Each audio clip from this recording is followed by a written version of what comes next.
Hello hi friends, ಆರು ರುಚಿಗಳು by ಮಾನಸ ಚಾನಲ್ಗೆ ಸ್ವಾಗತ. ತಂದೂರಿ ಪೈನಾಪಲ್ ಫ್ರೈ ಇದನ್ನ ನಾವು ರೆಸ್ಟೋರೆಂಟ್ ಅಲ್ಲಿ ನೀವು ತಿಂದಿರ್ತೀರಾ. ಆದ್ರೆ ಅದನ್ನೇ ಈಸಿಯಾಗಿ ಮನೆಯಲ್ಲಿ ಹೇಗ್ ಮಾಡ್ಕೊಳ್ಳೋದು ಅಂತ ತೋರಿಸ್ತಾ ಇದೀನಿ, ಬನ್ನಿ. ತುಂಬಾ ಟೇಸ್ಟಿಯಾಗಿರುತ್ತೆ.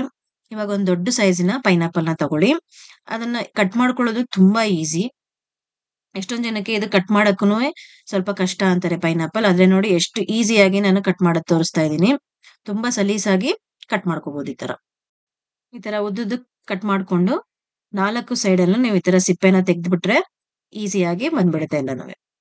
ನೋಡಿ, ಇವಾಗ ಇದನ್ನ ನಾವು ಮಧ್ಯಕ್ಕೆ ಚಿಕ್ಕ ಚಿಕ್ಕ ಸ್ಲೈಸ್ ಆಗಿ, ಸ್ವಲ್ಪ ಥಿಕ್ನೆಸ್ ಸ್ವಲ್ಪ ಜಾಸ್ತಿ ಇರ್ಲಿ, ಸ್ಲೈಸಸ್ ರೌಂಡ್ ರೌಂಡ್ ಸ್ಲೈಸ್ ಆಗಿ ಮಾಡ್ಕೊಳ್ಳೋಣ. ಅದನ್ನ ಎಲ್ಲ ಕಟ್ ಮಾಡ್ಕೊಂಡಾದ್ಮೇಲೆ ಅದನ್ನ ಮಧ್ಯಕ್ಕೆ 4 ಭಾಗ ಮಾಡ್ಕೊಳ್ಳಿ. 4 ಭಾಗ ಮಾಡ್ಕೊಳ್ಳಿ. ಆ ಸೈಜ್ ಅಲ್ಲಿ ಇದ್ರೆ ಟ್ರಯಾಂಗಲ್ ಶೇಪ್ ಅಲ್ಲಿ ಅದು ಫ್ರೈ ಆಗೋದಕ್ಕೆ ಚೆನ್ನಾಗಿರುತ್ತೆ.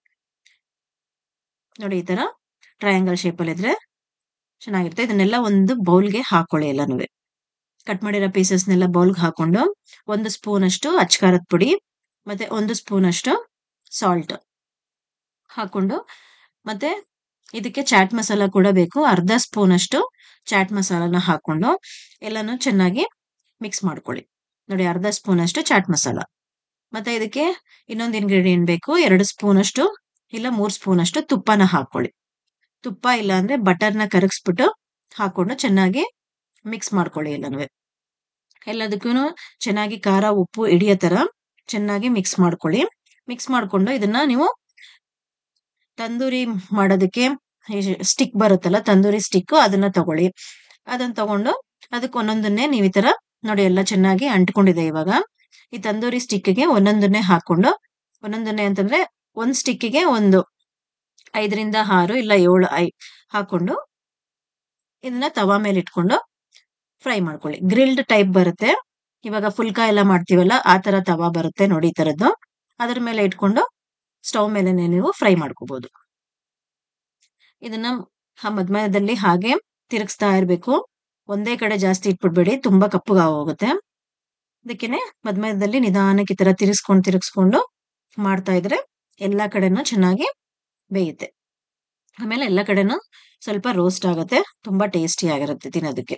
ಸ್ವಲ್ಪ ಬ್ಲ್ಯಾಕ್ ಕಲರ್ ಬಂದ್ರೆ ತುಂಬಾ ಟೇಸ್ಟಿ ಆಗಿರುತ್ತೆ. ನೀವು ಇದನ್ನ ಓವನ್ ಅಲ್ಲಿ ಬೇಕು ಅಂದ್ರೂ ಮಾಡ್ಕೋಬಹುದು, ಗ್ರಿಲ್ಡ್ ಅಲ್ಲಿ ಇಟ್ಕೊಂಡು. ಇಲ್ಲ ಅಂದ್ರೆ ಪ್ಯಾನ್ ಅಲ್ಲಿ ಬೇಕು ಅಂದ್ರೂ ತುಪ್ಪ ಹಾಕಿ ಫ್ರೈ ಮಾಡ್ಕೋಬಹುದು, ಬೆಣ್ಣೆ ಹಾಕಿ. ಅದು ಕೂಡ ಟೇಸ್ಟ್ ಚೆನ್ನಾಗಿರುತ್ತೆ. ಆದ್ರೆ ಈ ತರ ತಂದೂರಿ ಟೈಪ್ ಮಾಡ್ಕೊಂಡ್ರೆ ಇನ್ನೂ ಟೇಸ್ಟ್ ತುಂಬಾ ಚೆನ್ನಾಗಿರುತ್ತೆ. ಸ್ಪೈಸಿಯಾಗಿ, ಸ್ವಲ್ಪ ಹುಳಿಯಾಗಿ, ಸ್ವೀಟ್ ಆಗಿ ತುಂಬಾ ಚೆನ್ನಾಗಿರುತ್ತೆ. ಎಲ್ಲರೂ ಮನೆಯಲ್ಲಿ ಟ್ರೈ ಮಾಡಿ ಕಮೆಂಟ್ ಬಾಕ್ಸ್ ಅಲ್ಲಿ ಕಮೆಂಟ್ ಹಾಕಿ ಫ್ರೆಂಡ್ಸ್. ಹಾಗೆ ನನ್ನ ಚಾನೆಲ್ನ ಸಬ್ಸ್ಕ್ರೈಬ್ ಮಾಡ್ತಾ ಇರೋರು ಇವಾಗಲೇ ಸಬ್ಸ್ಕ್ರೈಬ್ ಮಾಡ್ಕೊಳ್ಳಿ ಫ್ರೆಂಡ್ಸ್. ಹಾಗೆ ಬೆಲ್ ಐಕಾನ್ ಕೂಡ ಪ್ರೆಸ್ ಮಾಡಿ, ನನ್ನ ಹೊಸ ರೆಸಿಪಿಗಳ ನೋಟಿಫಿಕೇಶನ್ ನಿಮ್ಗೆ ಬರುತ್ತೆ. ಹಾಗೆ ತಪ್ಪದೆ ನಿಮ್ ಫ್ರೆಂಡ್ಸ್ ರಿಲೇಟಿವ್ಸ್ಗೂ ಕೂಡ ಇದನ್ನ ರೆಸಿಪಿನ ಶೇರ್ ಮಾಡಿ. Thank you friends.